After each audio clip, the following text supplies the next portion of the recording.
রাজার রাজা রাজাদিরাজ ঈশ্বরকে ধন্যবাদ জানাই, কারণ তিনি একমাত্র ঈশ্বর যিনি আমার এবং আপনার জীবনকে বদলাতে পারে।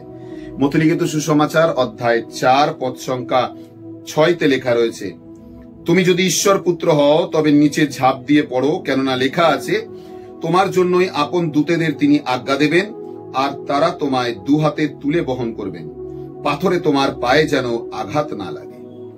শয়তান প্রতিনিয়ত পরিকল্পিতভাবে আমার এবং আপনার জীবনকে নানানভাবে পরীক্ষা করে থাকেন, যেন আমরা ঈশ্বর থেকে দূরে হতে পারি এবং ঈশ্বরকে পরীক্ষা করতে পারি।